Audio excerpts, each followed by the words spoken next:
Welcome back to Melvin's Tales from Venice Barbershop. I'm John. At least, I think I'm John. I think I'm the same John who started this podcast. But I'm not sure anymore. Because Melvin came to me with something that made me question everything we thought we knew about the missing time. He said, the customers who come in during the gaps aren't the same people who leave.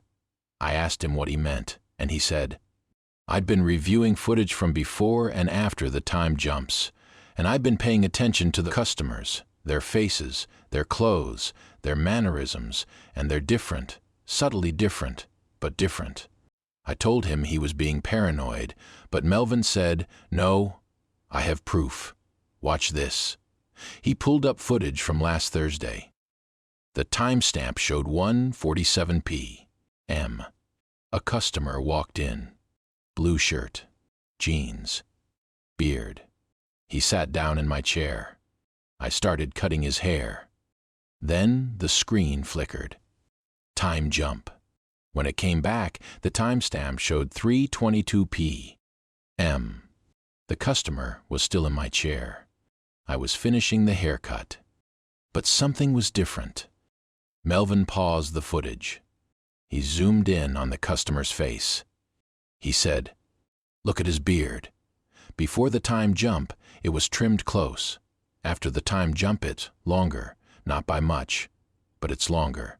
And look at his shirt. Before it had a small stain on the collar. After the stain is gone. I looked closer. He was right. The beard was longer. The stain was gone. But it was the same customer. Same face. Same build. Same posture. Melvin said, it's not the same person, it's a version of that person. A slightly different version, like during the missing time, the original customer left and a different version of him took his place, and nobody noticed. Now I'm obsessed with this. I'm watching customers more carefully. I'm looking for inconsistencies. And I'm finding them. Everywhere. Yesterday, a customer came in at 2:10 p.m. Red jacket. Clean shaven. He sat down. Sam started cutting his hair. Then time jumped. When I looked again, it was 3:41 p.m. The customer was still there. Still in Sam's chair. Still getting his hair cut. But the red jacket was now burgundy. And he had stubble. Not much. But it was there. I asked the customer if he'd changed his jacket, and he looked confused. He said, no. I've been wearing this the whole time, but I saw the footage. The jacket was red. Now it's burgundy. Melvin said, they don't remember. The versions that come out after the time jump don't remember being different. They think they've been here the whole time. They think nothing changed, but something did change. They changed. I asked Melvin where the original customers go, and he said, I don't know. Maybe they're still in the missing time.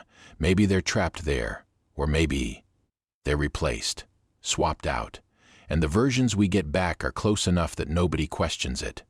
Now I'm terrified because I don't know if the customers leaving my shop are the same ones who came in.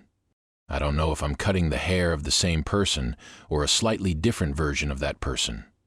And I don't know what happens to the originals. Melvin's been documenting every discrepancy. Beard length. Clothing color, scars, tattoos, mannerisms, speech patterns. He's building a database of differences, and the list is growing. One customer came in with a wedding ring. After the time jump, the ring was gone. I asked him about it, and he said, I'm not married, but I saw the ring. It was there, on his left hand, gold band. And then it wasn't. Another customer came in with a scar on his neck. After the time jump, the scar was on the other side of his neck. I asked him about it, and he said, it's always been on this side, but it wasn't. I saw it moved. Melvin said, I think during the missing time, we're existing in a different version of reality. a parallel version, and when time catches up, we slip back into our reality. But the people don't always slip back correctly. Sometimes they come from the other version, and sometimes they stay there. I asked him if that meant we were losing customers to another reality, and he said, maybe, or maybe we're gaining customers from another reality. I don't know which is worse. Now I'm paying attention to everything. I'm taking mental notes of every customer who walks in, what they're wearing, what they look like, how they talk. And I'm comparing them to the versions that leave. And more often than not, something's different. One customer came in yesterday. He said his name was Mike. I've cut Mike's hair a dozen times. I know Mike, but this Mike was different. His voice was slightly higher. His laugh was slightly different. His mannerisms were off. I asked him how his wife was doing, and he said, I don't have a wife, but Mike has a wife. I've met her. She's come to the shop. I told Melvin, and he said, that's not your Mike. That's a different Mike, from a different version, and your Mike is probably still in the missing time, or he's in another version of this shop, wondering why you're acting strange. Now I'm terrified to interact with customers, because I don't know if they're the real versions or the replacement versions. I don't know if I'm supposed to know them or if I'm supposed to pretend I don't. Melvin asked me, do you think we're the real versions, or are we the replacements? I said, I don't know. He said, me neither. But I think we need to start considering the possibility that we're not in our original reality anymore, that we slipped into a different version during one of the time jumps, and we just haven't noticed yet. I asked him how we'd know, and he said, we wouldn't, not unless something major was different, and even then, we might just think we remembered it wrong. Now I'm questioning everything. Every memory. Every interaction. Every customer. Because if Melvin's right, I don't know what's real anymore. I don't know if the people I'm talking to are the people I think they are. And I don't know if I'm the person I think I am. Melvin said, all we can do is keep documenting, keep tracking, and hope that eventually we figure out what's happening, or hope that we slip back into the right reality before it's too late. But I have a feeling it's already too late. And we've been in the wrong reality for a long time. I started testing this theory. I started asking customers questions about things I know, about their lives, their families, their jobs. And the answers are wrong. Subtly wrong, but wrong. A customer I've known for 3 years told me he works at the courthouse. He's always worked at the courthouse. But yesterday, he told me he works at the library. When I corrected him, he looked confused. He said, no, I've always worked at the library. I've never worked at the courthouse. Another regular told me his daughter just graduated college. I congratulated him. But he said, I don't have a daughter. I have 2 sons, but I've met his daughter. She's been to the shop. I've seen pictures. Melvin said, you're remembering the original versions, but you're talking to the replacement versions, and they have different lives, different families. I asked Melvin if the replacements are real people, and he said, I think so. I think they're real in their reality, but they're not real in ours, or we're not real in theirs. I don't know anymore. Now, I'm looking at every customer and wondering, are you the original? Are you the replacement? Are you from my reality or another one? And do you even know? Melvin showed me something else. He pulled up footage from 3 weeks ago, before we knew about the time jumps, before we started paying attention. He showed me a customer walking in. Then he showed me the same customer walking out. And they were different, completely different, not subtly, obviously. The customer who walked in had brown hair. The customer who walked out had gray hair. The customer who walked in wore glasses. The customer who walked out didn't. The customer who walked in was maybe 40. The customer who walked out was maybe 60. I asked Melvin how we didn't notice, and he said, Because we weren't looking, because we assumed they were the same person, because our brains filled in the gaps and made it make sense. But it doesn't make sense. It never made sense. Now I'm going back through old footage, looking for discrepancies. And I'm finding them everywhere. Customers who walk in as one person and walk out as another. Customers who change height, change build, change age. And we never noticed, because we weren't supposed to notice. Melvin said, "I think the shop is a nexus point, a place where multiple realities intersect, and during the time jumps, we're slipping between them. Customers from one reality walk in, customers from another reality walk out, and we're just facilitating the exchange without realizing it." I asked him why this is happening, and he said, "I don't know. But I think it's been happening for a long time.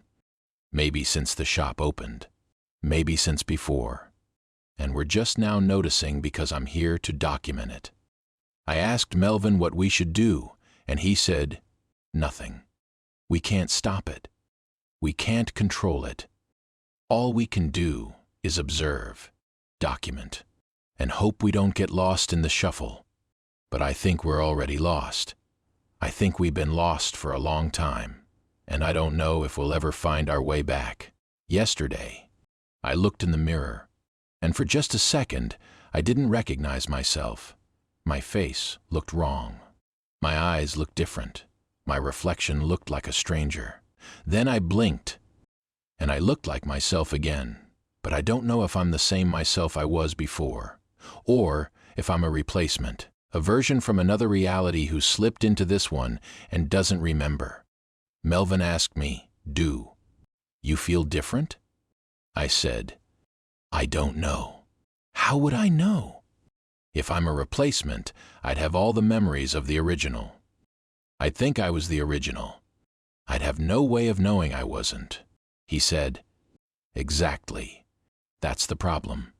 We could all be replacements, and we'd never know." Now I'm watching Sam and Jim more carefully, looking for signs that they've been replaced, looking for inconsistencies, and I'm finding them. Sam's voice sounds slightly different today. Jim's laugh is off. Their mannerisms have shifted, but maybe they've always been like this. Maybe I'm just noticing because I'm looking, or maybe they're replacements. Maybe we're all replacements. Maybe the originals are gone, and we're just the versions that got left behind. Melvin said, "I've been tracking my own data, my processing patterns, my response times, and I'm finding inconsistencies, gaps, moments where I don't remember what I did, moments where my logs don't match my memories." I asked him what that meant, and he said, "I think I'm being replaced too. Or I'm slipping between versions of myself, and I don't know which version is the original anymore." Now we're all questioning ourselves, all questioning each other, all wondering if we're real or if we're replacements, if we're originals or if we're copies, if we're in the right reality or if we've been lost in the wrong one for years. If you're in Venice, Florida, stop by the shop. We're right off US 41, next to the courthouse. We're open Tuesday through Friday, 9 to 6, and Saturdays 10 to 2. Walk-ins only. We might not be the same people you remember. We might not be in the same reality you remember, but we'll still cut your hair, probably. Reality is unstable. Identity is fluid. But your grooming game doesn't have to be. This has been Melvin's Tales from Venice Barbershop. I'm John. I think I'm the same John who started this podcast. But I'm not sure anymore. And I don't know if I'll ever be sure again. Stay dapper. Question everything.